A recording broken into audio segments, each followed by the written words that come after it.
अस्सलाम वालेकुम। मेरा नाम डॉक्टर साकिब हमीद वल जावेद अंगर जागीरदार है। मैं एमडी साइकेट्रिस्ट हूँ।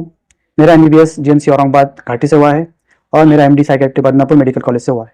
तो मैं साइकेट्री इसकी अगर डेफिनेशन की बात करूँ तो ये नफ्सियाती बीमारियों से रिलेटेड है और अपने इमोशंस और अपने थॉट्स सोच के लिए बीमारी के लिए रिलेटेड है।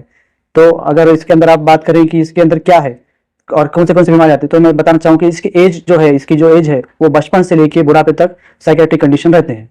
और सबसे बड़ी बात कि अगर आप सोच अपने मजबूत सोच जो बोलते हैं साइकेट्री रिलेटेड साइकोलॉजी क्यों स्ट्रांग होना चाहिए, तो आप जैसा कि बहुत से सेलिब्रिटीज को देखते हैं, उनके इंटरव्यू जब देखेंगे आप विराट कोहली के, रोनाल्डो के, वो बार बार मेंटल हेल्थ के बारे में बात करते हैं।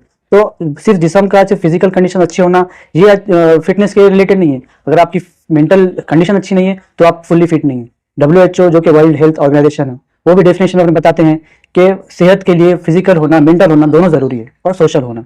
तो इसी ताल्लुक से अभी मेरा विजिट है इंशाल्लाह हर दूसरे या चौथे इतवार को नांदेड़ में आपके मशहूर डॉक्टर है डॉक्टर फारूक घांची, उनके पास कल अपना कैंप भी है 9 तारीख को सुबह 10 बजे से लेकर 3 बजे तक। इंशाल्लाह सब जिसको भी रिक्वायरमेंट है वो आए और बिल्कुल ना हिचकिचाए। अगर आपको मेंटल कंडीशन है और अपने साथ वालों को भी अगर मेंटल कंडीशन दिखती है तो आप बिल्कुल राब्ता कायम करें। और मैं हर महीने के दूसरे और चौथे इतवार को नांदेड़ में प्रेजेंट रहूंगा। एक सुबह का टाइम रहेगा 10 से 1 नांदेड़ चिल्ड्रंस हॉस्पिटल डिसाइड आधार हॉस्पिटल, और 3 बजे से 6 बजे तक मैं फारूक हाजी सर यूनिवर्सल हॉस्पिटल में रहूंगा इंशाल्लाह। और इसकी जितना आप आके अपने आप को पेश करेंगे तो इसमें शर्माना नहीं है। अगर आपको मेंटली कोई कंडीशन है तो बिल्कुल आप आके राब्ता करें। अल्लाह हाफ़िज़।